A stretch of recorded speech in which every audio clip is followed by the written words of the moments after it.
Question 1. During the evaluation of a concealed handgun permit application in Alaska, an applicant discloses a past arrest for assault that was subsequently dismissed by the court. The applicant has no other criminal record. What is the most appropriate course of action for the permit issuing authority? Option A. Automatically deny the permit application due to the presence of an arrest for assault, irrespective of the dismissal. Option B. Issue the permit without further investigation, as the applicant has no convictions. Option C. Conduct a thorough review of the arrest and dismissal records to determine if the underlying circumstances warrant denial based on Alaska's concealed handgun permit statutes, while acknowledging the dismissal is not a conviction. Option D. Deny the permit based on a personal assessment of the applicant's character, assuming the arrest indicates a propensity for violence. The correct answer is C. Conduct a thorough review of the arrest and dismissal records to determine if the underlying circumstances warrant denial based on Alaska's concealed handgun permit statutes, while acknowledging the dismissal is not a conviction. Explanation. Scenario analysis. This scenario is professionally challenging because it requires balancing the applicant's right to privacy and the state's legitimate interest in public safety. The applicant's past behavior, while not resulting in a conviction, raises concerns about their suitability to carry a concealed handgun. A decision-maker must navigate these competing interests without prejudice, adhering strictly to the established legal framework for concealed handgun permits in Alaska. Correct approach analysis. The best approach involves a thorough review of all submitted documentation, including the applicant's criminal history, any relevant court records, and the specific reasons provided by the applicant for the dismissed charges. This approach aligns with Alaska Statute 11-61-210, which outlines the criteria for permit issuance and denial. Specifically, the statute requires consideration of whether the applicant has been convicted of a disqualifying crime. While a dismissal is not a conviction, the underlying circumstances of the arrest and dismissal may still be relevant if they indicate a pattern of behavior that poses a risk to public safety, as interpreted through the lens of the statute's intent. This approach prioritizes a fact-based, legally compliant assessment. Incorrect approach is analysis. One incorrect approach is to automatically deny the permit solely because of the arrest, regardless of the dismissal. This fails to acknowledge the legal distinction between an arrest and a conviction, and may violate the applicant's due process rights by penalizing them for charges that were not proven. Alaska law focuses on convictions for disqualifying offenses, and a dismissal, by definition, means the charges were not proven. Another incorrect approach is to grant the permit without any further inquiry into the circumstances of the dismissed charges. While the applicant has no conviction, the nature of the charges and the reasons for dismissal could still be relevant to assessing their current suitability and potential risk to public safety, as contemplated by the spirit of public safety provisions within the concealed handgun permit regulations. A superficial review overlooks potential red flags. A third incorrect approach is to rely on personal assumptions or biases about the applicant's character based on the arrest, even with the dismissal. This is ethically unsound and legally impermissible. Decisions must be based on objective criteria and evidence, not subjective judgments or stereotypes, as mandated by principles of fairness and equal treatment under the law. Professional reasoning. Professionals evaluating concealed handgun permit applications in Alaska should employ a structured decision-making framework. This framework begins with a comprehensive understanding of Alaska statutes related to firearms and concealed handgun permits. It then involves a meticulous review of all submitted application materials, cross-referencing information with available records. Crucially, it requires an objective assessment of whether the applicant meets all statutory requirements and does not fall under any disqualifying criteria, considering the specific legal definitions and interpretations within Alaska law. Any concerns arising from the review must be addressed through further investigation or clarification, always within the bounds of legal and ethical guidelines, ensuring that decisions are fair, consistent, and grounded in the law. Question 2. Research into the application process for a concealed handgun permit in Alaska reveals an applicant who has no criminal convictions, but has been involved in multiple documented incidents of aggressive behavior reported to local law enforcement in the past 5 years, none of which resulted in arrest or charges. The applicant has completed the required firearms safety course and meets all other basic eligibility criteria. Considering the Alaska statutes governing concealed handgun permits, Which of the following approaches best reflects the appropriate decision-making framework for the licensing authority? Option A. Conduct a thorough review of the application, verifying all statutory eligibility requirements, and assessing whether the documented incidents of aggressive behavior, in conjunction with other information, indicate a disqualifying factor under Alaska law, potentially requiring further investigation or consultation. Option B. Defer the decision indefinitely pending a comprehensive background check that extends beyond the scope of what is legally permissible for concealed handgun permit applications in Alaska. Option C. Deny the permit based on the documented aggressive behavior, assuming that such behavior inherently makes the applicant a risk to public safety, regardless of the absence of criminal convictions. Option D. Approve the permit immediately, as the applicant has no criminal convictions and meets the basic eligibility criteria, and personal conduct not resulting in conviction is not a basis for denial. The correct answer is A. Conduct a thorough review of the application, verifying all statutory eligibility requirements and assessing whether the documented incidents of aggressive behavior, in conjunction with other information, indicate a disqualifying factor under Alaska law, potentially requiring further investigation or consultation. Explanation: this scenario is professionally challenging because it requires balancing an individual's right to self-defense with the state's interest in public safety and responsible firearm ownership. A permit applicant's past behavior, even if not resulting in a criminal conviction, can raise legitimate concerns about their suitability to carry a concealed handgun. Careful judgment is required to assess the totality of circumstances without unfairly penalizing an individual or compromising public safety. The best approach involves a thorough review of all submitted documentation and any available relevant information, focusing on whether the applicant meets the statutory criteria for a concealed handgun permit in Alaska. This includes verifying that the applicant is not disqualified by any of the grounds specified in Alaska statutes, Title 11, Chapter 52, Part 3, which governs concealed handgun permits. Specifically, this approach would involve confirming the applicant's age, residency, completion of a firearm safety course, and absence of disqualifying factors such as certain criminal convictions, mental health adjudications, or documented history of violent behavior that, while not leading to a conviction, demonstrates a clear risk to public safety. The Alaska Division of Corporations, Business and Professional Licensing, DCBPL, is tasked with administering these permits, and their review process is guided by these statutes. Adhering strictly to these statutory requirements ensures that the decision is based on objective legal criteria and promotes consistent application of the law, thereby upholding public trust and safety.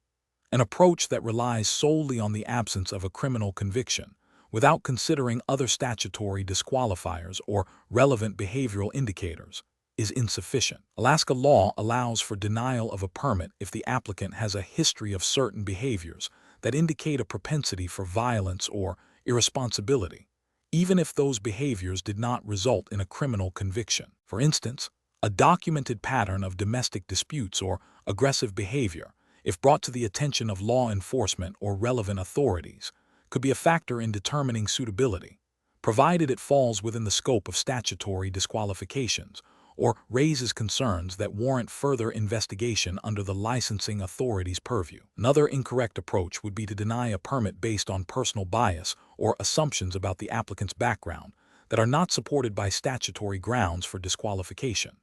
The decision must be objective and based on the evidence presented and the legal framework established by Alaska law. Making a decision based on unsubstantiated rumors or generalizations about individuals from certain backgrounds would be ethically and legally unsound. Finally, an approach that prioritizes expediency over thoroughness, by quickly approving a permit without a comprehensive review of all provided information and statutory requirements, would be negligent. The licensing authority has a duty to ensure that all permit holders meet the established standards for responsible firearm ownership to protect the public. Professionals in this field should employ a decision-making framework that prioritizes adherence to statutory requirements, objective assessment of evidence, and a commitment to public safety. This involves 1. Understanding the specific legal criteria for permit issuance and denial as defined by Alaska statutes. 2. Conducting a thorough and impartial review of all application materials and any supplementary information that is legally permissible to consider. 3. Applying the law consistently and without bias. 4. Documenting the decision-making process clearly, referencing the specific statutory provisions that support the outcome. 5. Recognizing when further investigation or consultation with legal counsel is necessary. Question 3. Benchmark analysis indicates a resident of Alaska is preparing to apply for a concealed handgun permit. Which of the following approaches best aligns with the regulatory framework for obtaining such a permit in Alaska? Option A.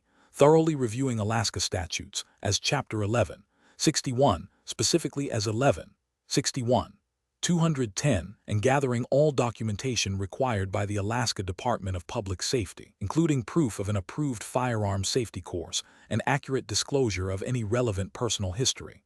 Option B. Relying on information from online forums and anecdotal advice from friends regarding the application process, without consulting the official statutes or administrative rules of Alaska. Option C. Providing only partial documentation for the application, believing that the Alaska Department of Public Safety will contact the applicant for any missing information. Option D. Submitting an application with a general understanding of firearms safety, assuming that most states have similar requirements, and omitting the specific firearms safety course certificate. The correct answer is A. Thoroughly reviewing Alaska statutes, as Chapter 11, 61, specifically as 11, 61, 210, and gathering all documentation required by the Alaska Department of Public Safety, including proof of an approved firearms safety course and accurate disclosure of any relevant personal history. Explanation. Scenario analysis. This scenario is professionally challenging because it requires an applicant to navigate the specific legal requirements for obtaining a concealed handgun permit in Alaska, balancing personal rights with public safety obligations. Misinterpreting or failing to adhere to these requirements can lead to denial of the permit, legal repercussions, and potential safety risks. Careful judgment is required to ensure all statutory obligations are met accurately and honestly. Correct approach analysis. The best professional practice involves thoroughly reviewing and understanding Alaska's statutes governing concealed handgun permits, specifically focusing on as 11, 61, 210, and related administrative regulations. This approach ensures the applicant is aware of all eligibility criteria, application procedures, and prohibited conditions. By meticulously gathering all required documentation, including proof of residency, completion of a firearms safety course approved by the Alaska Department of Public Safety, and any necessary background check authorizations, the applicant demonstrates a commitment to fulfilling the legal prerequisites. This proactive and compliant approach directly addresses the statutory requirements for permit issuance, making it the most appropriate and legally sound method. Incorrect approaches analysis. One incorrect approach involves submitting an application with incomplete documentation, such as failing to provide proof of completing an approved firearms safety course. This directly violates the statutory requirement outlined in as 11, 61, 210, A3, which mandates such a course. This failure to meet a fundamental eligibility criterion will result in the denial of the permit. Another incorrect approach is to omit any relevant information regarding past criminal convictions or mental health adjudications on the application. Alaska law, as detailed in as 11, 61, 210, A1 and A2, requires applicants to be free from certain disqualifying criminal convictions and mental health adjudications. Failure to disclose this information constitutes a material misrepresentation on the application, which is grounds for denial and potential legal penalties. A third incorrect approach is to rely solely on general knowledge of firearm ownership laws without consulting the specific statutes and administrative rules for Alaska. This can lead to misunderstandings of Alaska's unique requirements, such as the specific type of firearms safety course mandated or the precise definition of prohibited persons under Alaska law. This lack of specific jurisdictional knowledge makes it highly probable that the applicant will fail to meet one or more of the explicit legal prerequisites for obtaining a concealed handgun permit. Professional reasoning. Professionals should employ a decision-making framework that prioritizes thorough research of the specific jurisdiction's laws and regulations. This involves identifying all applicable statutes and administrative rules, understanding each requirement for eligibility and application, and meticulously gathering all necessary supporting documentation. A systematic checklist approach, cross-referenced with the official legal requirements, is essential. When in doubt, consulting official resources from the Alaska Department of Public Safety or seeking legal counsel is advisable to ensure full compliance and avoid potential pitfalls. Question 4. Benchmark analysis indicates that an individual seeking a concealed handgun permit in Alaska has spent the last 18 months primarily living and working in the state, but has taken several extended trips out of state for temporary employment assignments totaling approximately 3 months within that 18-month period. Considering Alaska Statute 11-61-135, which approach best ensures compliance with the state's residency requirements for a concealed handgun permit application. Option A. Rely on the advice of a firearms enthusiast who claims that any significant time spent in Alaska is sufficient for residency, and proceed with the application based on that informal guidance. Option B.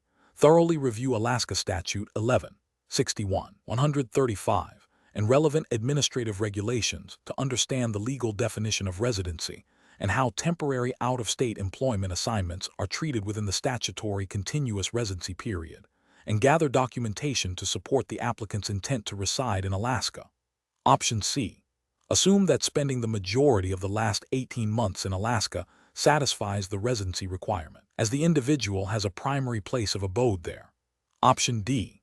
Submit the application with a brief explanation of the out-of-state work, assuming that the total time spent physically within Alaska over the 18 months is the sole determining factor for residency. The correct answer is B. Thoroughly review Alaska Statute 11-61-135 and relevant administrative regulations to understand the legal definition of residency and how temporary out-of-state employment assignments are treated within the statutory continuous residency period, and gather documentation to support the applicant's intent to reside in Alaska. Explanation. Scenario analysis. This scenario is professionally challenging because it requires an applicant to navigate the nuances of Alaska's concealed handgun permit laws, specifically concerning residency requirements and the implications of temporary absences.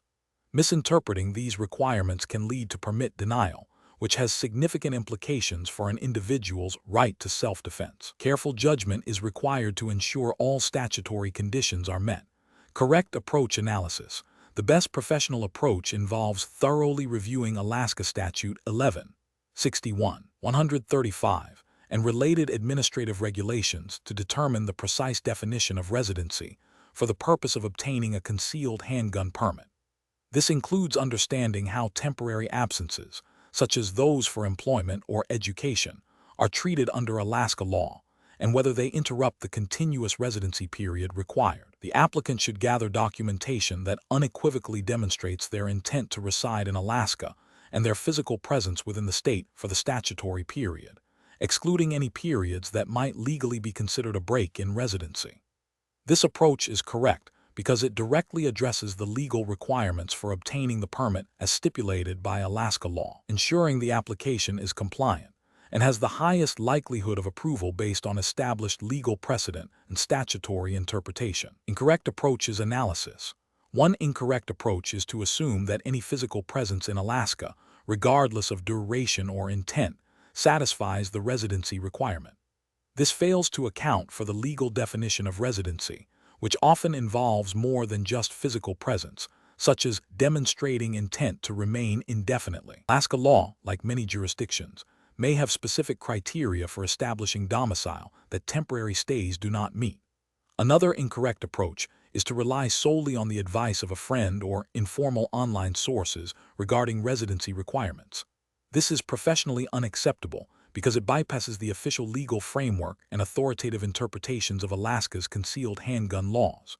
Such informal advice may be inaccurate, outdated, or not applicable to the specific circumstances of the applicant, leading to a flawed application and potential denial. A further incorrect approach is to submit an application without fully understanding the implications of any out-of-state activities during the qualifying residency period.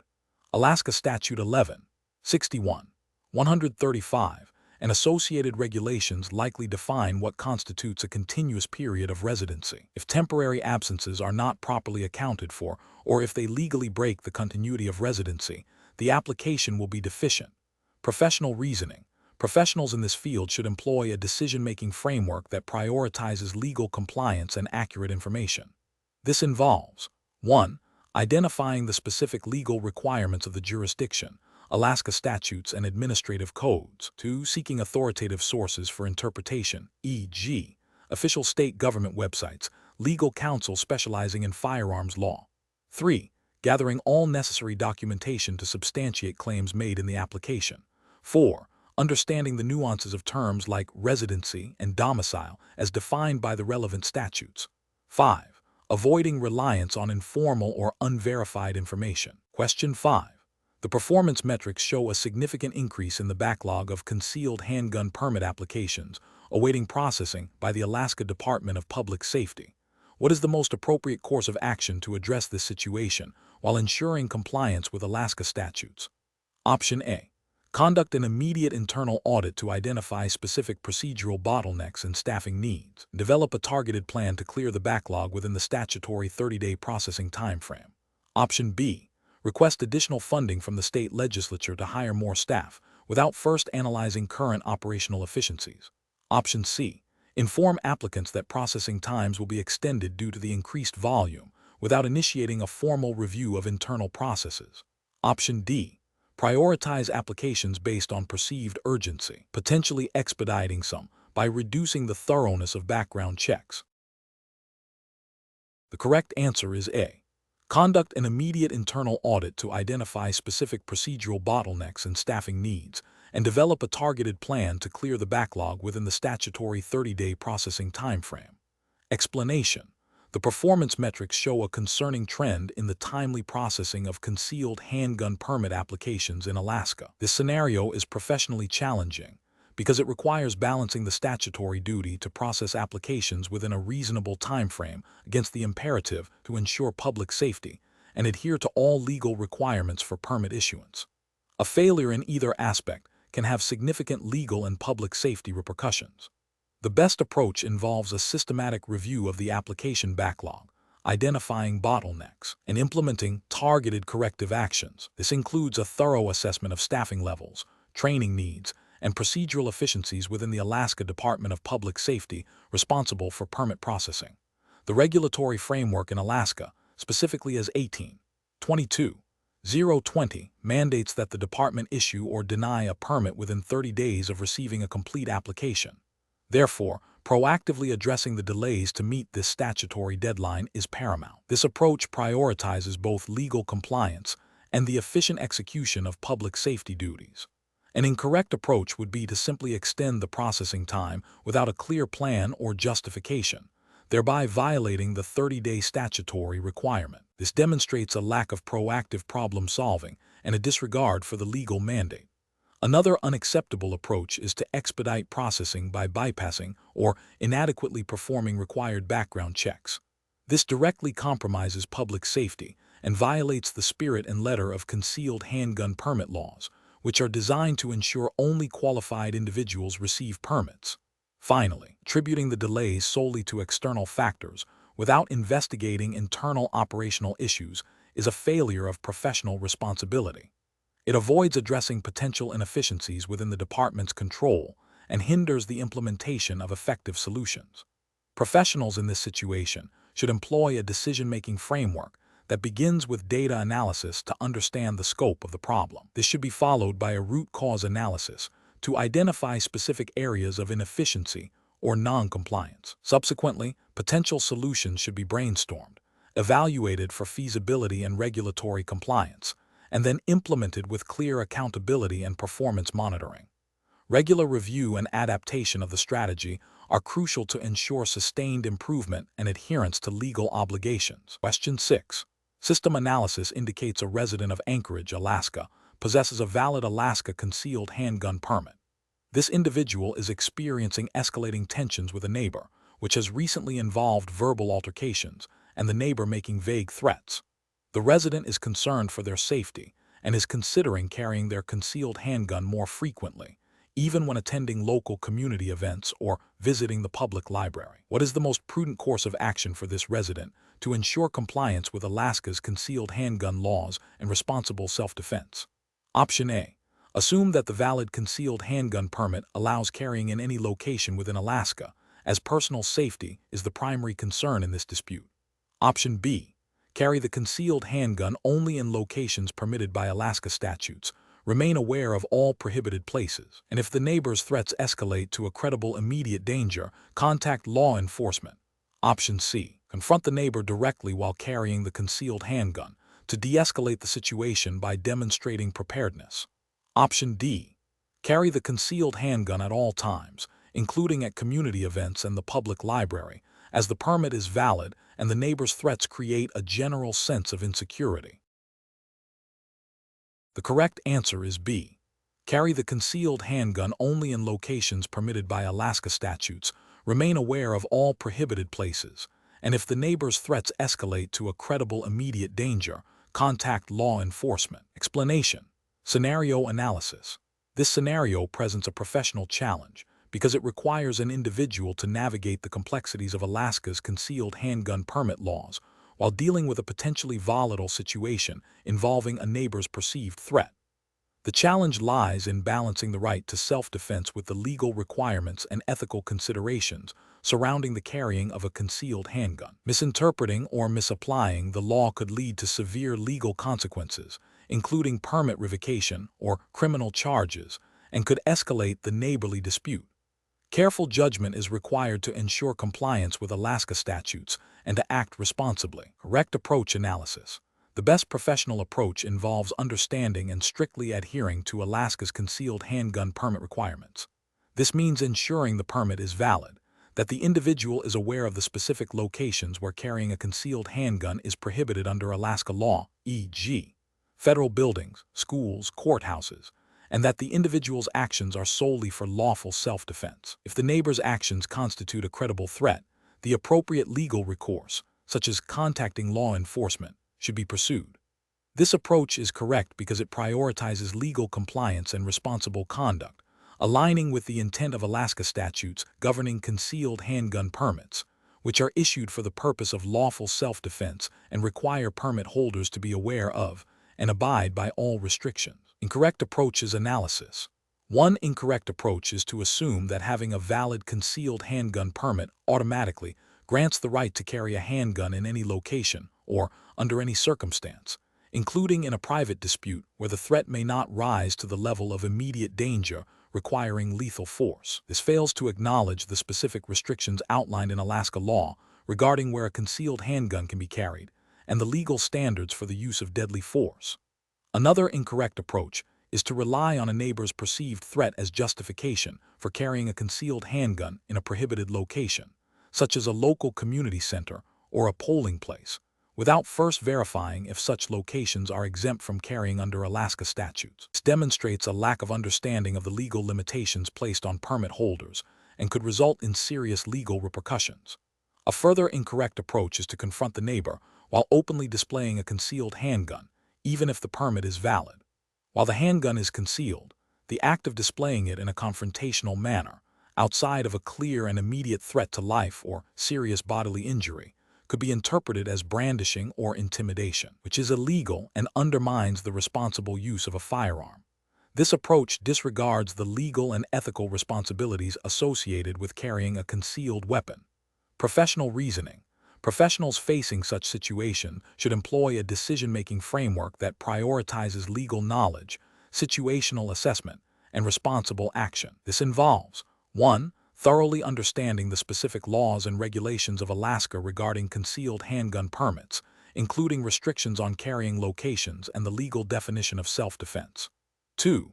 Objectively assessing the immediate threat level posed by the neighbor's actions, distinguishing between annoyance and a genuine danger to life or safety.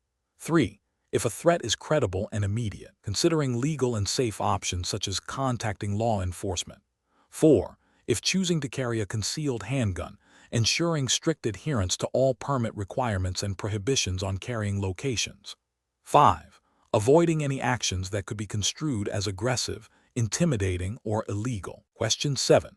Which approach would be most appropriate for an Alaska Division of Public Safety firearms background investigator when reviewing a concealed handgun permit application, and discovering an undisclosed incident where the applicant was detained by law enforcement for a disturbance, though no charges were filed. Option A. Approve the permit application as no charges were filed, assuming the incident is not a disqualifying factor. Option B. Forward the information directly to the Alaska State Troopers for a full investigation without contacting the applicant. Option C. Contact the applicant to request a detailed explanation of the incident and any supporting documentation, while also verifying the incident with the relevant law enforcement agency. Option D. Immediately deny the permit application due to the undisclosed law enforcement contact, as this indicates a lack of transparency. The correct answer is C. Contact the applicant to request a detailed explanation of the incident and any supporting documentation, while also verifying the incident with the relevant law enforcement agency. Explanation. This scenario presents a professional challenge because it requires balancing an individual's right to self-defense with the strict legal requirements for obtaining and maintaining a concealed handgun permit in Alaska. The applicant's past behavior, even if not resulting in a conviction, raises concerns about their suitability and adherence to the spirit of the law, which emphasizes responsible gun ownership. Careful judgment is required to avoid both overreach and negligence. The best approach involves a thorough review of all submitted documentation and a direct, professional inquiry into the circumstances surrounding the applicant's prior interaction with law enforcement. This approach is correct because Alaska law, specifically as 1880-165, requires the issuing authority to determine if an applicant is disqualified based on certain criteria, including a history that might indicate a propensity for violence or an inability to safely handle a firearm. Directly addressing the undisclosed incident, while respecting the applicant's privacy and due process, allows for a complete and accurate assessment of their eligibility. This aligns with the ethical obligation to uphold public safety while fairly administering the permit process. An incorrect approach would be to immediately deny the permit based solely on the discovery of the undisclosed incident without further investigation. This fails to provide the applicant with an opportunity to explain the circumstances and could be seen as an arbitrary denial, potentially violating due process rights. Another incorrect approach is to approve the permit without acknowledging or investigating the undisclosed incident. This would be a failure to exercise due diligence and could compromise public safety if the incident revealed a disqualifying factor. Finally, forwarding the information to law enforcement for an investigation without first attempting to obtain clarification from the applicant or assessing the nature of the incident internally would be an overreach and could unnecessarily involve law enforcement in a matter that might be resolvable through the permit application process itself. Professionals should employ a decision-making framework that prioritizes thoroughness, fairness, and adherence to legal requirements. This involves 1. Identifying potential red flags in an application, 2. Conducting a comprehensive review of all submitted information, 3. Seeking clarification or further information when necessary, 4. Assessing the information against specific legal disqualifiers, and 5. Making a decision based on objective criteria and legal mandates, while ensuring due process for the applicant. Question 8. Investigation of an application for a concealed handgun permit in Alaska reveals a report of a past domestic disturbance involving the applicant, though no charges were filed and no conviction resulted. The applicant has otherwise met all stated requirements for the permit. What is the most appropriate course of action for the Alaska Permitting Authority? Option A. Request a psychological evaluation of the applicant, citing the domestic disturbance report as justification, even though this is not a standard requirement for permit applications in Alaska. Option B. Conduct a thorough investigation into the reported domestic disturbance to determine its factual basis and legal implications under Alaska law, and assess its impact on the applicant's eligibility for a permit, while ensuring due process for the applicant. Option C. Immediately deny the permit application based on the mere existence of the domestic disturbance report, regardless of the lack of charges or conviction. Option D. Approve the permit application without further inquiry, assuming the absence of charges means the incident is irrelevant to eligibility. Correct answer is B. Conduct a thorough investigation into the reported domestic disturbance to determine its factual basis and legal implications under Alaska law, and assess its impact on the applicant's eligibility for a permit, while ensuring due process for the applicant. Explanation. Scenario analysis. This scenario is professionally challenging because it involves a potential conflict between an individual's right to self-defense and the strict requirements for obtaining and maintaining a concealed handgun permit in Alaska. The applicant's past behavior, even if not resulting in a conviction, raises concerns about their suitability and adherence to the law, which are central to the permitting process. Careful judgment is required to balance public safety with individual rights, ensuring that the permitting authority acts within its legal mandate. Correct approach analysis. The best professional approach involves a thorough review of all submitted documentation and a diligent investigation into any flagged information, such as the reported incident, to determine its relevance and impact on the applicant's eligibility under Alaska Statutes Title 11, Chapter 15, Part 2, specifically as 11.15, 130 et sec. Regarding permits to carry concealed handguns. This includes verifying the details of the reported incident, understanding its resolution, and assessing if it constitutes grounds for denial as defined by Alaska law, such as a history of domestic violence or other disqualifying offenses. The permitting authority must act based on established legal criteria and due process, ensuring the applicant is informed of any adverse findings and has an opportunity to respond. This approach upholds the integrity of the permitting process and adheres to the legal framework governing concealed handgun permits in Alaska. Incorrect approaches analysis. One incorrect approach would be to automatically deny the permit solely based on the report of a past incident, without conducting a thorough investigation to ascertain the facts and legal implications of that incident. This fails to provide due process and may violate the applicant's rights if the incident did not result in a disqualifying legal outcome under Alaska law.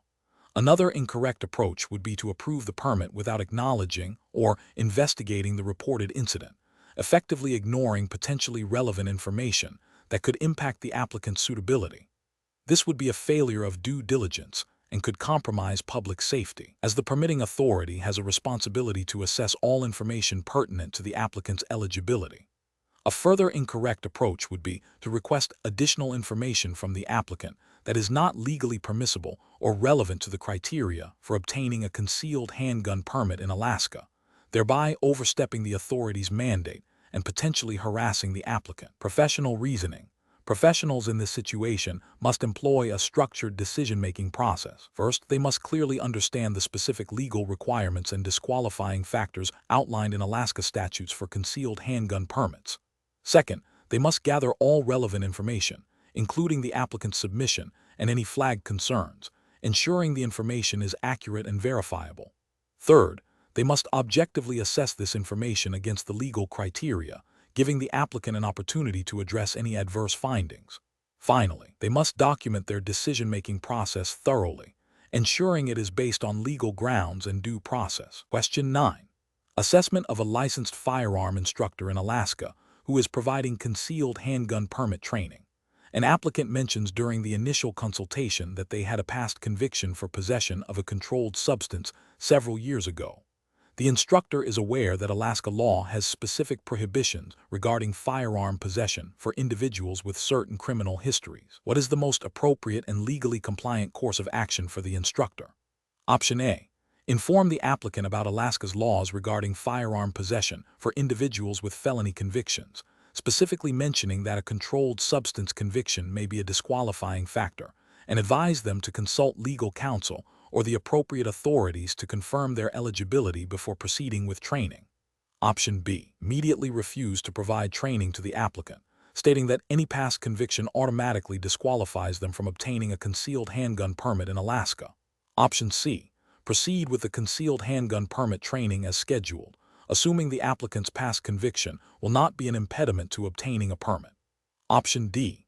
Advise the applicant that their past conviction is likely not a significant issue and encourage them to complete the training, assuring them that most past offenses are overlooked for permit applications. Correct answer is A. Inform the applicant about Alaska's laws regarding firearm possession for individuals with felony convictions, specifically mentioning that a controlled substance conviction may be a disqualifying factor, and advise them to consult legal counsel or the appropriate authorities to confirm their eligibility before proceeding with training. Explanation. Scenario analysis.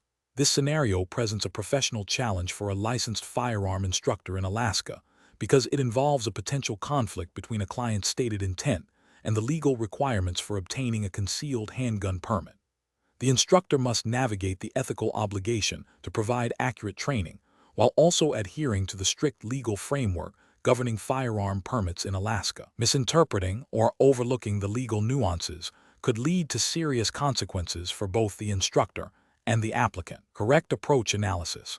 The best professional practice involves directly addressing the applicant's statement about their past conviction and explaining that Alaska law, specifically as 1161, 220 and as 1161, 210, prohibits individuals convicted of certain felonies, including those involving controlled substances, from possessing firearms. The instructor must inform the applicant that a conviction for possession of a controlled substance, depending on the specifics in sentencing, could disqualify them from obtaining a concealed handgun permit. The instructor should advise the applicant to consult with legal counsel or the appropriate authorities to determine their eligibility based on the exact nature and disposition of their past conviction before proceeding with training. This approach prioritizes legal compliance and responsible instruction, ensuring the applicant understands the legal barriers they may face. Incorrect approaches analysis. One incorrect approach is to proceed with the training without addressing the applicant's statement about their past conviction. This fails to uphold the instructor's responsibility to ensure the applicant is legally eligible for a permit. It could lead to the applicant investing time and money in training for which they are ineligible, and potentially facing legal repercussions if they attempt to obtain a permit or carry a concealed handgun. This approach demonstrates a lack of due diligence and a disregard for Alaska's firearm laws. Another incorrect approach is to assume that any past conviction automatically disqualifies the applicant and refuse to provide training without further inquiry. While caution is warranted, Alaska law has specific provisions and potential exceptions or expungement possibilities for certain offenses. A blanket refusal without providing accurate information about the relevant statutes and advising the applicant to seek clarification is unprofessional and unhelpful. It bypasses the opportunity to educate the applicant on the legal landscape and their specific situation. A third incorrect approach is to downplay the significance of the conviction and suggest that it is unlikely to be an issue. This is ethically and legally problematic. The instructor is not a legal expert and should not provide legal advice or make assumptions about the interpretation of criminal records by permitting authorities. This approach risks misleading the applicant and potentially facilitating illegal firearm possession. Professional reasoning. Professionals in this field should employ a decision-making framework that prioritizes legal compliance, ethical conduct, and client education. This involves 1. Actively listening to and understanding the client's statements, especially those that may have legal implications. 2. Consulting relevant statutes and regulations, in this case, Alaska statutes related to firearm possession and concealed handgun permits. 3. Clearly communicating legal requirements and potential disqualifications to the client. 4. Advising clients to seek professional legal counsel when their situation involves complex legal matters or potential eligibility issues. 5. Refraining from providing legal advice or making definitive judgments on legal eligibility. The goal is to empower the client with accurate information to make informed decisions within the bounds of the law. Question 10. The monitoring system demonstrates that an Alaska resident's concealed handgun permit expired 45 days ago. The standard renewal fee for an Alaska concealed handgun permit is $75. Alaska law, as 1161, 220, states that a late renewal penalty of $5 per month, or any portion thereof, is applied for renewals submitted more than 30 days after expiration. If the resident submits their renewal application today, what is the total amount they must pay to renew their permit? Option A, $75. Option B, $80. Option C, $85. Option D, $90. The correct answer is B, $80. Explanation. This scenario presents a professional challenge due to the need to accurately calculate and apply the Alaska concealed handgun permit renewal fee, considering potential late penalties. Miscalculation can lead to an incomplete application, delayed renewal, or financial discrepancies, all of which can have legal and administrative consequences for the applicant and the issuing authority. The core of the challenge lies in precise adherence to the statutory fee structure and grace period provisions. The best approach involves a meticulous calculation of the renewal fee based on the statutory amount and the precise number of days past the expiration date, applying the correct penalty rate as stipulated by Alaska law. This ensures the applicant submits the accurate amount required for a valid renewal, preventing delays and potential legal issues. Alaska Statute 11-61-220 outlines the renewal process and associated fees, including provisions for late renewals. Specifically, the statute dictates a renewal fee and a penalty for late submission. A professional must consult the most current fee schedule and penalty structure to ensure compliance. An incorrect approach would be to simply estimate the fee or assume a standard grace period without verifying the exact number of days and the corresponding penalty. This could result in an underpayment, which would render the renewal application incomplete and potentially lead to its rejection. Another incorrect approach would be to ignore the late penalty altogether, assuming it might not be enforced. This directly violates the statutory requirements and could result in the applicant being considered to have an expired permit, with all associated legal ramifications. A third incorrect approach would be to overpay the fee without a clear understanding of the statutory calculation, which, while not illegal, is inefficient and may indicate a lack of diligence in understanding the precise requirements. Professionals should employ a decision-making framework that prioritizes accuracy and adherence to legal mandates. This involves 1. Identifying the relevant statute and fee schedule. 2. Precisely determining the expiration date and the current date to calculate the duration of the delay. 3. Applying the statutory renewal fee and the correct penalty rate for the calculated delay. 4. Verifying the final calculated amount against the statutory requirements before advising the applicant or processing the payment. This systematic process ensures compliance and protects both the applicant and the integrity of the permitting system. Question 11. Market research demonstrates that individuals seeking to obtain a concealed handgun permit in Alaska often approach licensed firearms dealers for application forms. A customer approaches a licensed firearms dealer in Anchorage and requests an application for a concealed handgun permit. The dealer recalls that this individual was recently convicted of a misdemeanor offense that might affect eligibility under Alaska law. What is the most appropriate course of action for the firearms dealer? Option A. Provide the applicant with the official Alaska Department of Public Safety concealed handgun permit application form and inform them of the general eligibility requirements as stated in Alaska statutes. Option B. Refuse to provide the application form to the applicant, stating that their recent misdemeanor conviction likely makes them ineligible. Option C. Provide the application form without mentioning any eligibility requirements, assuming the applicant is aware of the process. Option D. Advise the applicant that they are automatically ineligible due to their conviction and should not bother applying for a permit. The correct answer is A. Provide the applicant with the official Alaska Department of Public Safety concealed handgun permit application form and inform them of the general eligibility requirements as stated in Alaska statutes. Explanation. Scenario analysis. This scenario presents a professional challenge for a firearms dealer in Alaska who has received a request for a concealed handgun permit application from an individual with a recent, serious misdemeanor conviction. The challenge lies in balancing the legal obligation to provide application forms with the responsibility to ensure compliance with Alaska's concealed handgun permit laws, particularly concerning eligibility criteria. Misinterpreting or misapplying these laws could lead to legal repercussions for the dealer and potentially facilitate the issuance of a permit to an ineligible individual. Correct approach analysis. The best professional practice involves providing the applicant with the official Alaska Department of Public Safety concealed handgun permit application form and clearly informing them of the eligibility requirements as outlined in Alaska statutes, specifically as 11-61-210 and as 11-61-220. This approach respects the applicant's right to apply while fulfilling the dealer's role as a facilitator of the process and upholding their responsibility to operate within the bounds of state law. The dealer is not the adjudicator of eligibility, but must ensure the applicant is aware of the legal framework governing permit issuance. Providing the form and information allows the applicant to proceed with their application, and the Department of Public Safety will then conduct the necessary background checks to determine eligibility. Incorrect approaches analysis. One incorrect approach is to refuse to provide the application form altogether, citing the applicant's misdemeanor conviction. This is an overreach of the dealer's authority. Alaska law does not empower firearms dealers to pre-screen applicants for eligibility or deny them the application form based on their own assessment of a criminal record. The dealer's role is ministerial in providing the application, not discretionary in determining who can apply.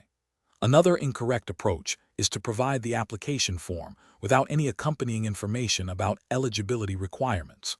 While technically providing the form, this fails to uphold the professional responsibility to ensure the applicant is informed about the legal prerequisites for obtaining a permit. This could lead the applicant to expend time and resources on an application for which they are legally ineligible, causing unnecessary frustration and potentially violating the spirit of facilitating a lawful process. A third incorrect approach is to advise the applicant that they are automatically ineligible due to their conviction and therefore should not apply. This constitutes providing legal advice, which is outside the scope of firearms dealers' license and expertise. Eligibility determinations are the sole purview of the Alaska Department of Public Safety after a thorough review of the applicant's record against the criteria established in Alaska statutes. Professional reasoning. Professionals in this situation should adopt a framework of informed facilitation. This involves understanding their specific role within the regulatory process, which is to provide necessary forms and information without acting as gatekeepers or legal advisors. When faced with a request that touches upon potential eligibility issues, the professional's duty is to direct the individual to the official application process and relevant legal guidelines, allowing the designated authorities to make the final determination. This approach ensures compliance, respects the applicant's rights, and upholds the integrity of the permitting system. Question 12. The monitoring system demonstrates an applicant for a concealed handgun permit in Alaska submitted all required documentation, but a background check reveals a recent arrest for a misdemeanor charge involving alleged domestic disturbance, though no conviction has yet occurred. The applicant has no prior criminal record. How should the permitting authority proceed? Option A. Immediately deny the permit application based on the arrest, as any involvement in a domestic disturbance indicates a potential risk. Option B. Issue the permit without further investigation, assuming the arrest is minor and unlikely to lead to a conviction given the lack of prior record. Option C. Contact the applicant's neighbors and employer to inquire about their general temperament and any past issues, without specific regard to the arrest. Option D. Conduct a thorough review of the arrest record and any available police reports related to the alleged domestic disturbance to determine if it constitutes grounds for denial under Alaska statutes, while respecting the presumption of innocence until a conviction or other disqualifying event is legally established. The correct answer is D. Conduct a thorough review of the arrest record and any available police reports related to the alleged domestic disturbance to determine if it constitutes grounds for denial under Alaska statutes, while respecting the presumption of innocence until a conviction or other disqualifying event is legally established. Explanation. Scenario analysis. This scenario presents a professional challenge involving the interpretation and application of Alaska's concealed handgun permit laws in a dynamic situation. The challenge lies in balancing the applicant's right to privacy and the need for thorough due diligence by the permitting authority. Misinterpreting or misapplying the law could lead to either an unjustified denial of a permit or the issuance of a permit to an individual who may pose a risk, both of which have significant legal and public safety implications. Careful judgment is required to ensure compliance with Alaska Statutes Title 11, Chapter 15, specifically concerning the requirements and grounds for denial of a concealed handgun permit. Correct approach analysis. The best professional practice involves a thorough, objective review of all submitted documentation and any relevant public records that are legally accessible and pertinent to the permit application criteria. This approach prioritizes adherence to the established legal framework for concealed handgun permits in Alaska. Specifically, it requires the permitting authority to assess whether the applicant meets all statutory requirements, such as age, residency, and the absence of disqualifying factors outlined in Alaska law, e.g., felony convictions, certain misdemeanor convictions, or documented history of violent behavior that would render them a danger to themselves or others. The process must be impartial and based solely on the information legally permissible for consideration under Alaska statutes. Incorrect approaches analysis. One incorrect approach involves prematurely denying a permit based on unsubstantiated rumors or information obtained through informal channels that are not legally recognized as grounds for denial under Alaska law. This fails to uphold the applicant's right to a fair review process and could be considered an arbitrary or capricious decision, violating principles of due process and administrative fairness. Another incorrect approach is to overlook or dismiss information that, while not explicitly listed as a disqualifier in the initial application, raises legitimate concerns about the applicant's suitability based on the spirit and intent of Alaska's firearms safety laws. For instance, failing to investigate credible reports of recent, serious threats of violence, even if not yet resulting in a conviction, could be a failure to exercise due diligence in protecting public safety, as implied by the overall regulatory intent. A third incorrect approach is to request information from sources that are not legally authorized to provide it, or to obtain information through means that violate the applicant's privacy rights as protected under Alaska law. This could lead to legal challenges and undermine the integrity of the permitting process. Professional reasoning. Professionals in this role must adopt a systematic decision-making process that begins with a comprehensive understanding of Alaska Statutes Title 11, Chapter 15. When reviewing an application, they should first verify that all required documentation is present and complete. Next, they must objectively assess the applicant against each statutory criterion for eligibility and disqualification. If any information raises a red flag, the professional must determine if that information constitutes a legally recognized ground for denial or further investigation under Alaska law. Any investigation must be conducted within legal and ethical boundaries, respecting privacy and due process. If a denial is contemplated, it must be based on specific, documented violations of statutory requirements, and the applicant must be provided with clear reasons for the denial and information on their appeal rights. Question 13. The monitoring system demonstrates that an individual holding a valid Alaska concealed handgun permit is approaching a community event being held in a public park. The event organizers have not posted any specific signage regarding firearms. Considering Alaska law, what is the most prudent course of action for the permit holder? Option A. Carry the concealed handgun but keep it discreetly concealed, believing that as long as it is not visible, it does not violate any regulations. Option B. Verify that the public park itself is not a statutorily prohibited location for carrying a concealed handgun under Alaska law, independent of event-specific signage. Option C. Proceed with carrying the concealed handgun, as other attendees may also be carrying firearms, and the absence of explicit prohibition implies acceptance. Option D. Assume that since no guns signs are posted by the event organizers, carrying a concealed handgun is permissible. Correct answer is B. Verify that the public park itself is not a statutorily prohibited location for carrying a concealed handgun under Alaska law, independent of event-specific signage. Explanation. Scenario analysis.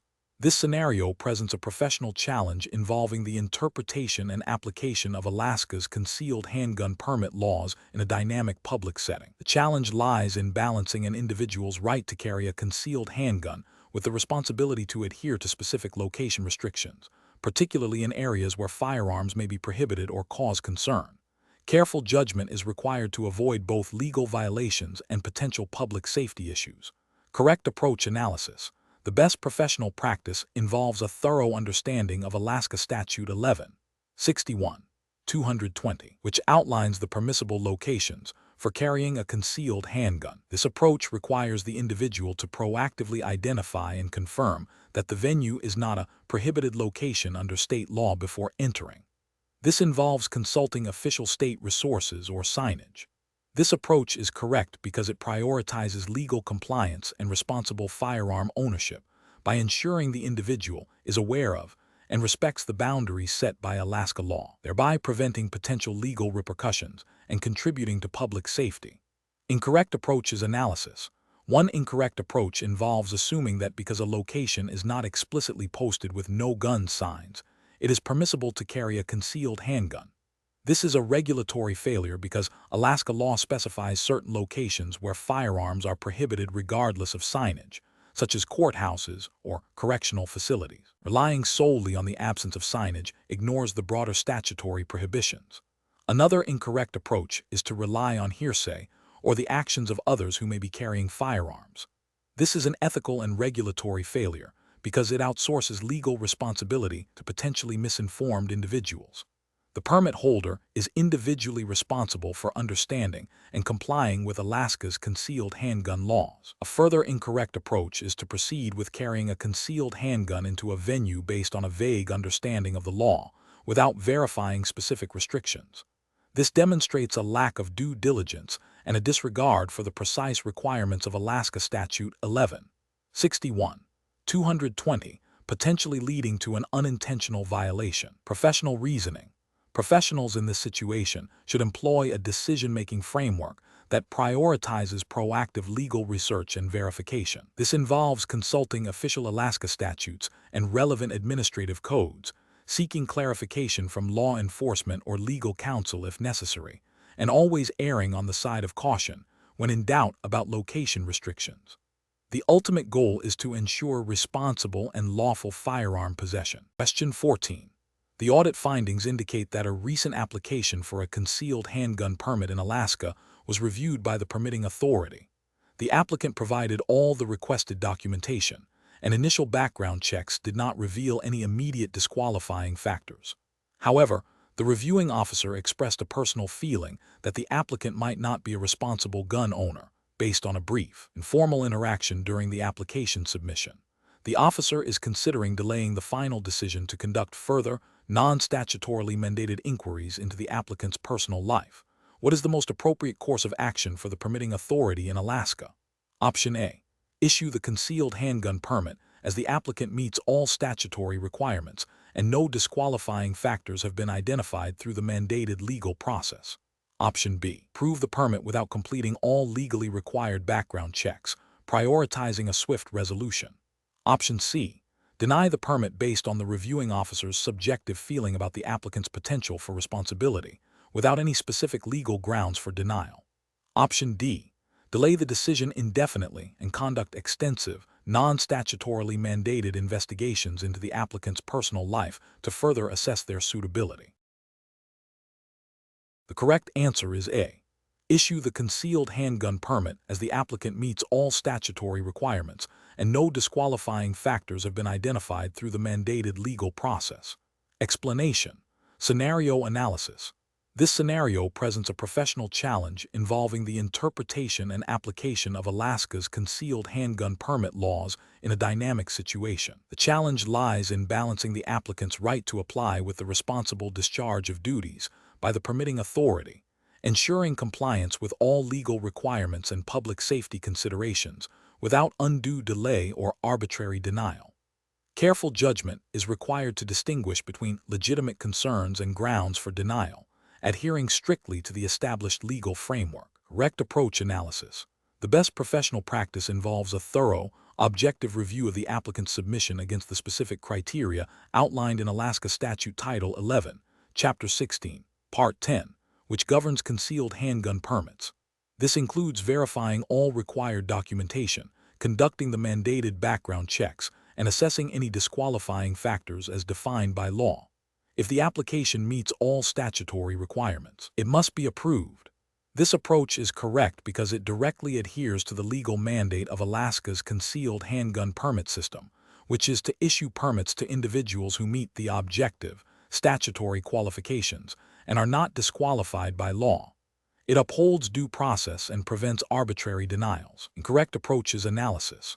One incorrect approach would be to deny the permit solely based on a generalized concern about the applicant's perceived temperament or a vague sense of unease, without any specific statutory disqualifying factor being identified. This is ethically and regulatorily unsound, as it bypasses the established legal criteria for denial and introduces subjective bias, violating the principle of applying the law as written. Another incorrect approach would be to delay the decision indefinitely, while conducting an overly broad or intrusive investigation beyond what is legally mandated for a concealed handgun permit application. This constitutes an arbitrary delay and potentially an overreach of authority, failing to adhere to the statutory timelines and scope of review. It also infringes upon the applicant's right to a timely decision based on established legal grounds. A further incorrect approach would be to approve the permit without completing all mandatory background checks as required by Alaska Statute 11-16-820. This is a direct violation of the law and compromises public safety, as these checks are a fundamental component of the permitting process designed to identify disqualifying factors. Professional reasoning. Professionals in this role must employ a decision-making framework rooted in strict adherence to statutory law and established administrative procedures. This involves 1. Understanding the precise legal requirements for permit issuance and denial as defined by Alaska statutes. 2. Objectively evaluating all submitted information against these legal criteria. 3. Conducting all legally mandated checks and investigations in a timely and appropriate manner. 4. Documenting all decisions and the factual basis for them, ensuring transparency and accountability. 5.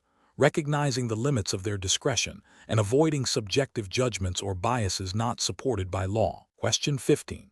Compliance review shows that an individual residing in Alaska who has a valid concealed handgun permit issued by the state of Alaska is stopped by law enforcement, and it is discovered they are carrying a concealed handgun.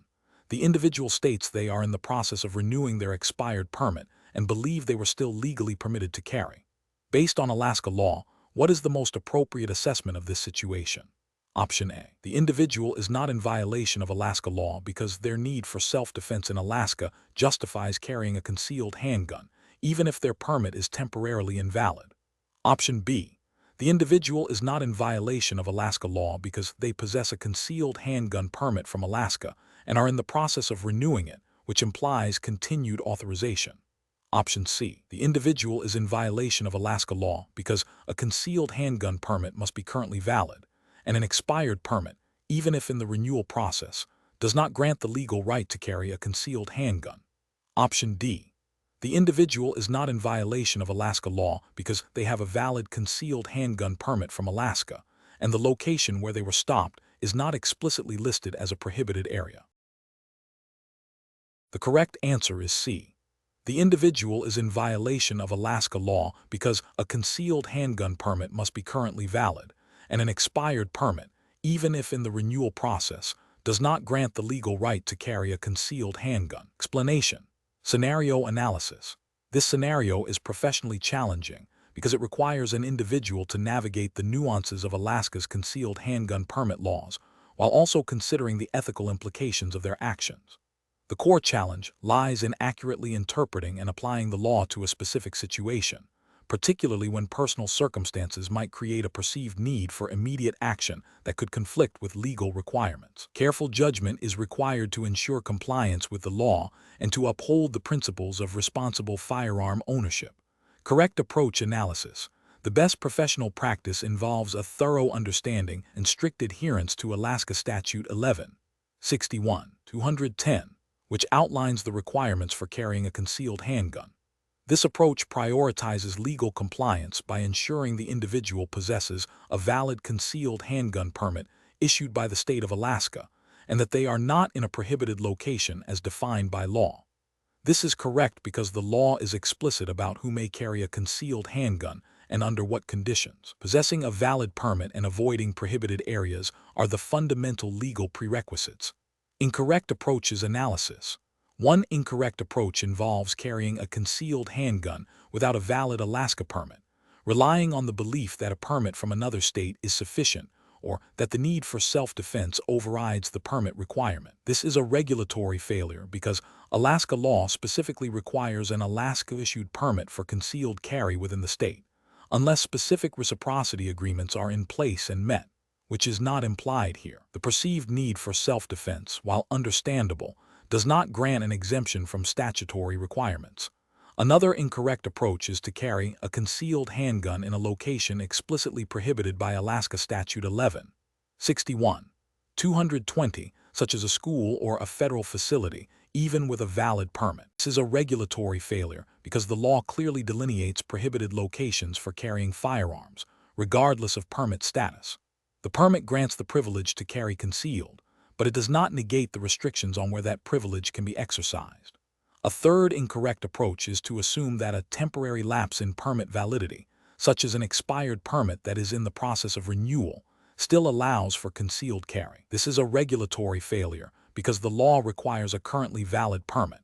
An expired permit, even if in renewal, does not confer the legal right to carry a concealed handgun until the renewal is officially processed and a new permit is issued. Professional reasoning. Professionals facing such situations should employ a decision-making framework that begins with a clear understanding of the relevant statutes and regulations. This involves consulting official sources for the most current legal requirements. When faced with ambiguity or a situation that tests the boundaries of the law, the safest and most ethical course of action is to err on the side of caution and strict compliance. If there is any doubt about the legality of an action, it is imperative to seek clarification from legal counsel or the issuing authority before proceeding. This proactive approach prevents potential legal entanglements and upholds professional integrity. Question 16. The monitoring system demonstrates that an applicant for a concealed handgun permit in Alaska, who is currently undergoing training with you, was recently arrested. Although the charges related to this arrest were subsequently dismissed, the applicant is unsure whether this incident needs to be reported on their permit application. As the firearms instructor, what is the most appropriate course of action to ensure compliance with Alaska's concealed handgun permit regulations? Option A. Advise the applicant to proactively disclose the arrest, regardless of the dismissal, to the Alaska Department of Public Safety as required by state law. Option B. Inform the applicant that since the charges were dropped, no disclosure is necessary as it was not a conviction. Option C. Recommend that the applicant omit the arrest from their application because it did not result in a conviction.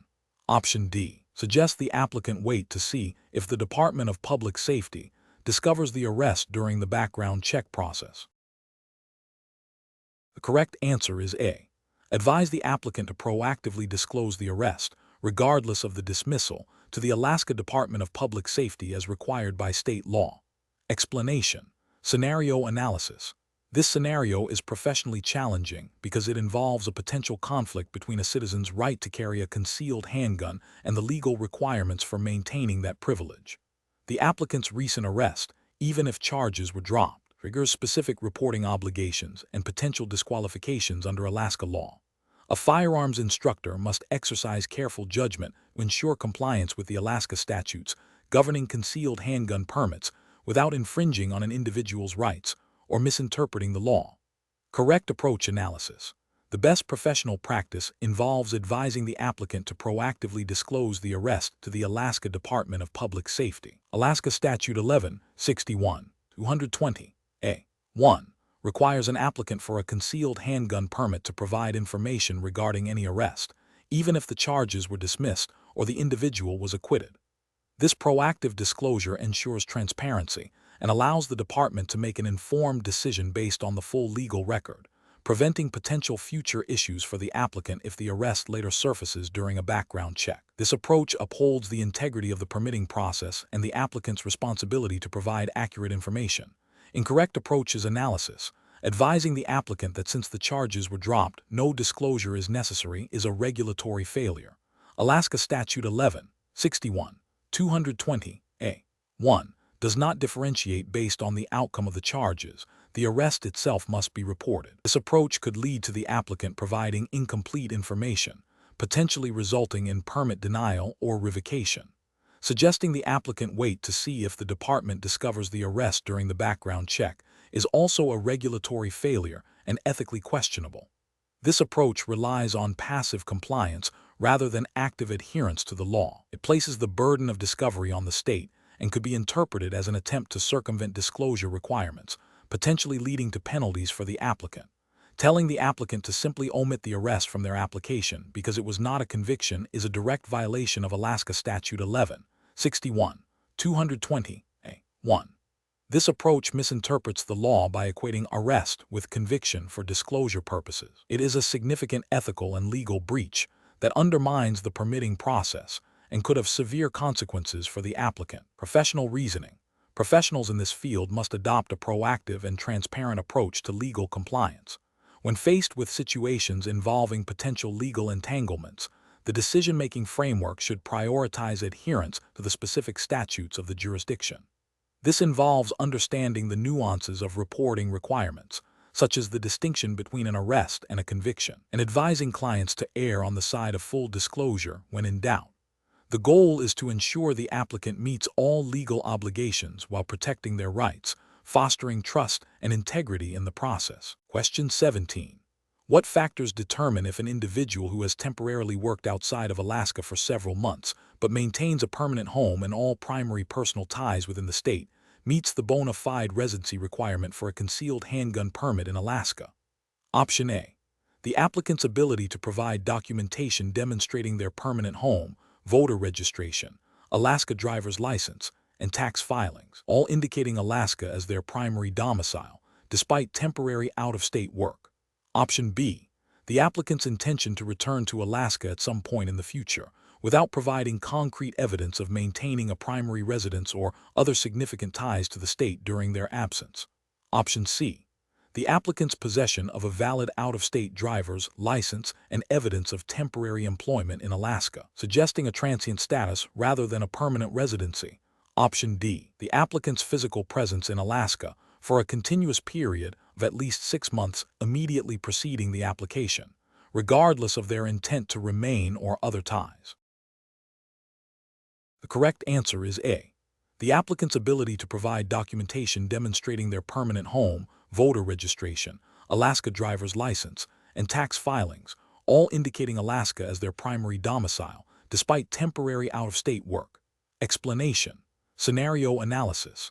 This scenario is professionally challenging because it requires an applicant to navigate the nuances of Alaska's concealed handgun permit laws, specifically concerning residency requirements and the implications of temporary absences.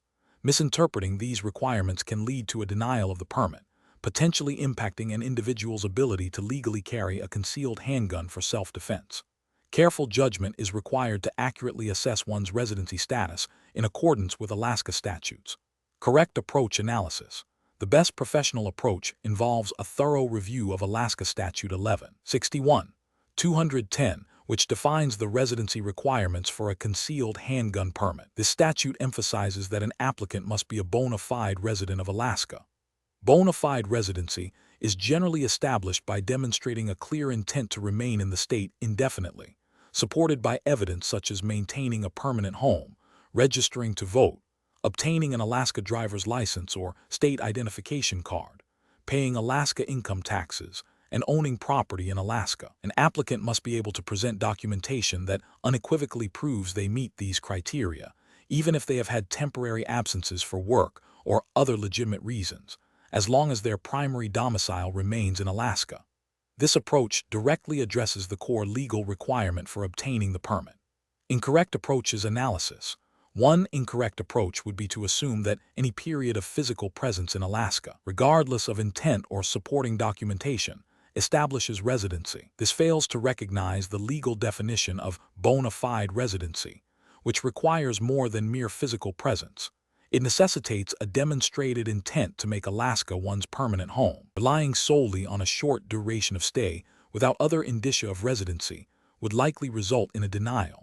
Another incorrect approach would be to focus solely on the duration of a temporary absence from Alaska without considering the applicant's intent to return and re-establish their primary domicile.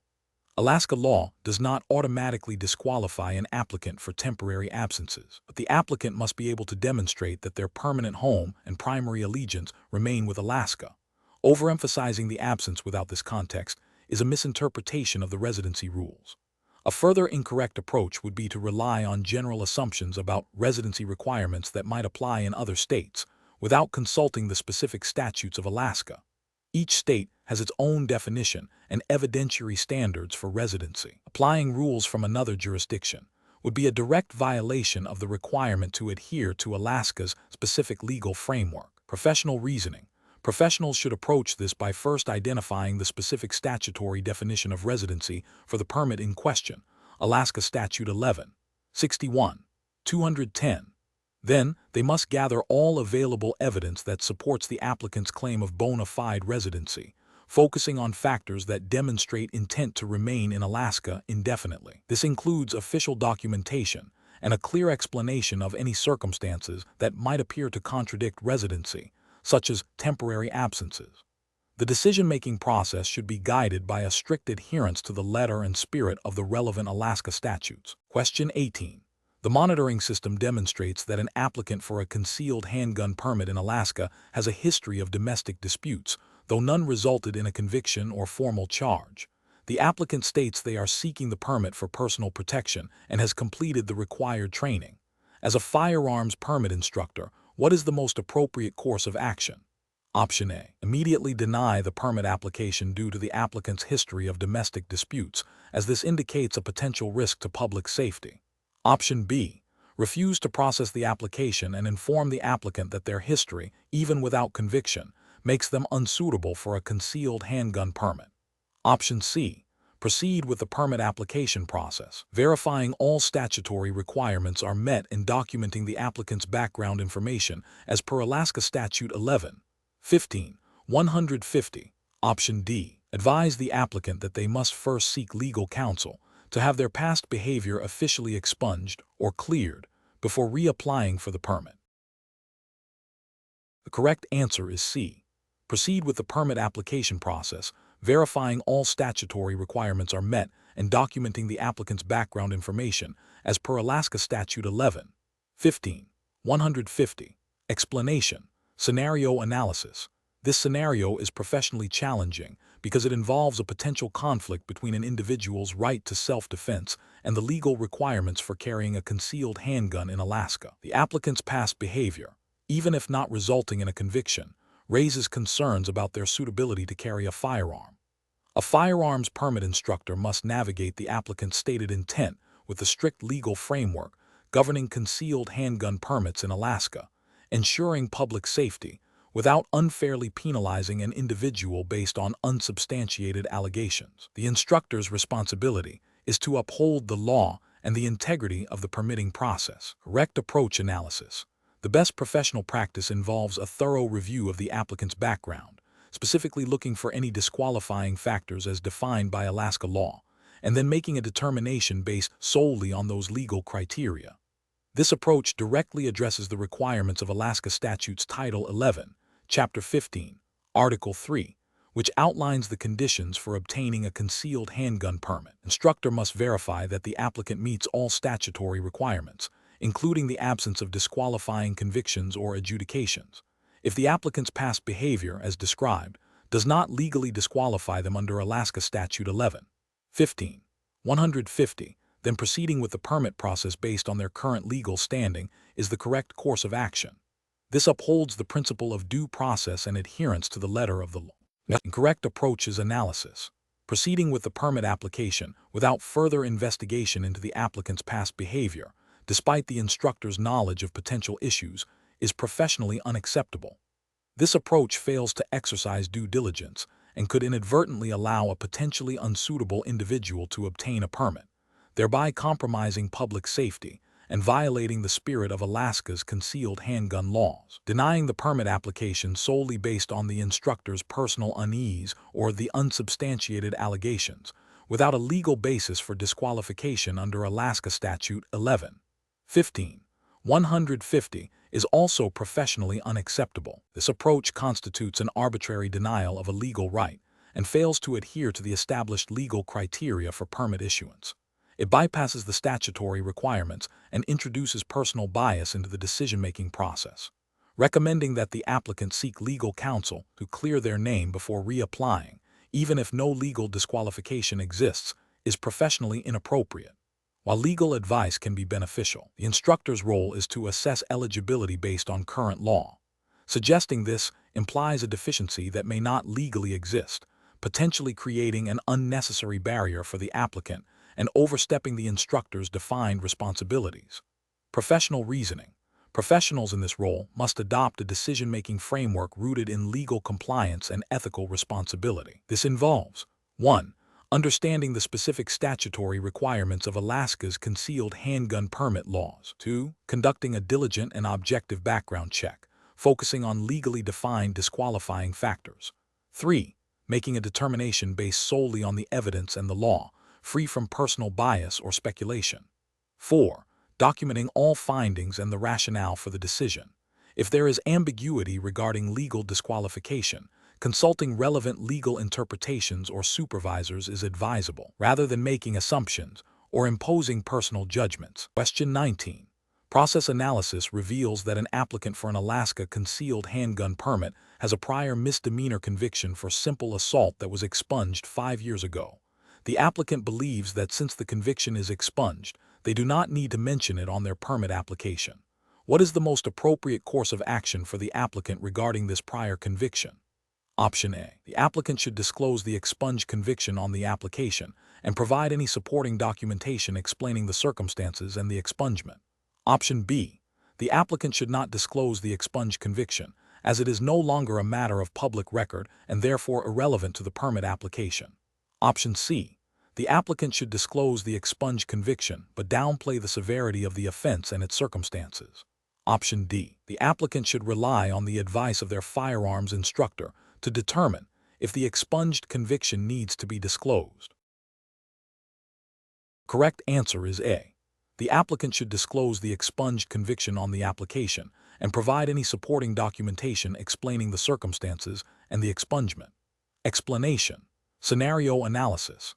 This scenario is professionally challenging because it requires an applicant to navigate the specific requirements of Alaska's concealed handgun permit process while dealing with a past legal issue that could impact their eligibility. The applicant must accurately disclose information and understand how a prior conviction, even if expunged, might be interpreted by the permitting authority.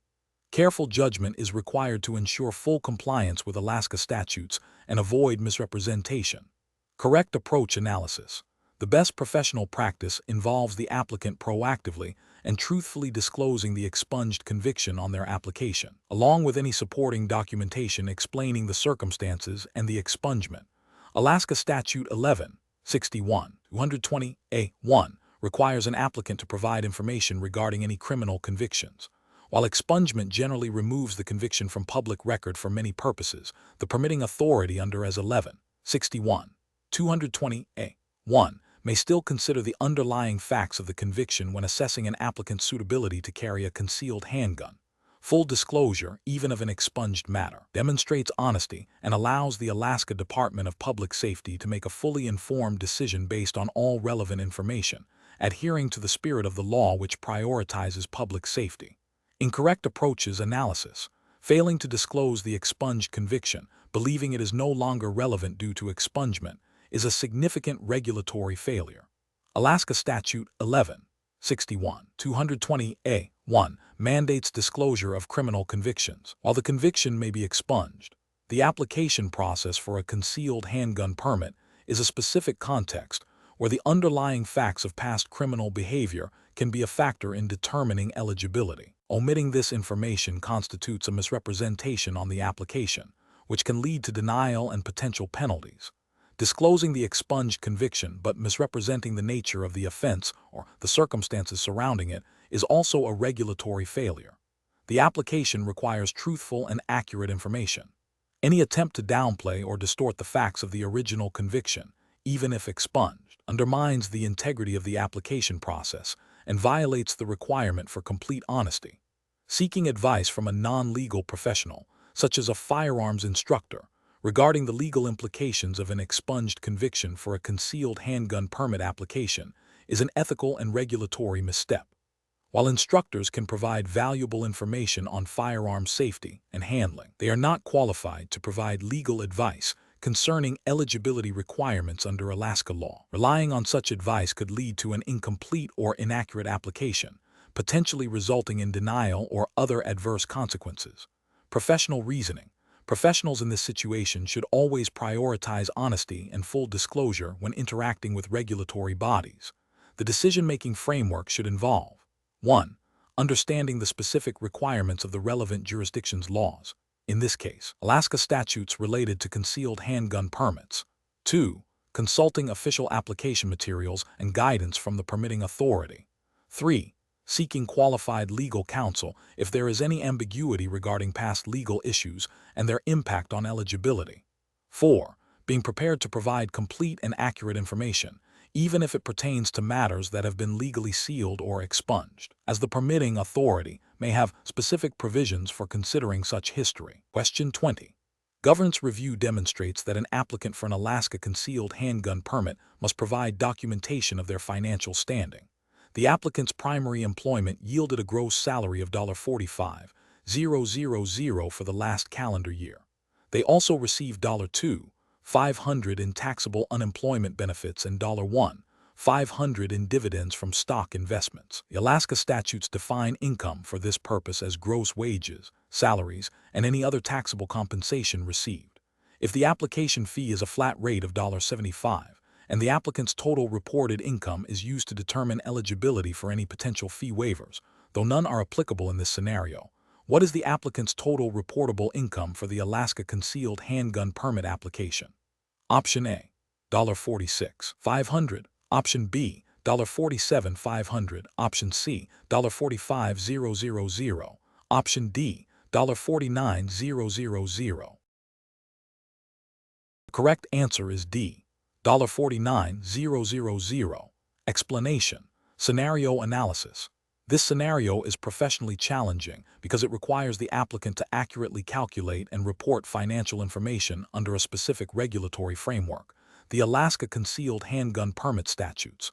Misinterpreting or miscalculating these figures can lead to an incomplete or inaccurate application, potentially causing delays or outright denial of the permit, which has significant implications for the applicant's rights and ability to carry a concealed handgun legally. The challenge lies in applying the correct statutory definitions and calculation methods to personal financial data. Correct approach analysis. The best professional practice involves meticulously reviewing the Alaska statutes pertaining to financial disclosures for concealed handgun permit applications. Specifically, the applicant must identify the relevant sections that define income thresholds and any associated fees or costs that need to be reported. The correct approach is to calculate the applicant's gross annual income by summing all verifiable sources of income for the preceding calendar year, as defined by Alaska law. This involves understanding what constitutes income under the statute and ensuring all components are included. For example, if the statute specifies a minimum income requirement or a fee structure based on income, the applicant must accurately compute their total income to determine their eligibility or the correct fee. This approach is correct because it directly adheres to the legal requirements for financial disclosure as mandated by Alaska's concealed handgun permit regulations, ensuring the application is complete and truthful. Incorrect approach is analysis. One incorrect approach is to estimate the applicant's income based on a general understanding of their employment, without consulting the specific definitions in Alaska's statutes. This is professionally unacceptable because it bypasses the precise legal definitions of income, potentially leading to an underestimation or overestimation of the applicant's financial standing, which could violate the disclosure requirements. Another incorrect approach is to only report the net income after taxes and deductions. This is professionally unacceptable because Alaska's concealed handgun permit statutes, like many financial regulations, typically require reporting of gross income. Failing to report gross income misrepresents the applicant's financial situation according to the statutory standard. A third incorrect approach is to include non-income related assets, such as the value of a home or car, in the income calculation. This is professionally unacceptable because the statutes specifically refer to income as earnings from employment or other sources, not the valuation of personal property. Including such assets would fundamentally misunderstand and misapply the financial disclosure requirements. Professional reasoning. Professionals assisting applicants with concealed handgun permits in Alaska must adopt a systematic approach. This involves 1. Identifying the specific statutory requirements for financial disclosure within the Alaska Concealed Handgun Permit Act. 2. Carefully defining income according to the precise language of the statute. 3. Gathering all necessary documentation to verify income from all legally recognized sources for the relevant period. 4. Performing the calculation using the statutory definition of gross income. 5. Reviewing the calculation for accuracy against the source documents and the statute. This methodical process ensures compliance and upholds professional integrity.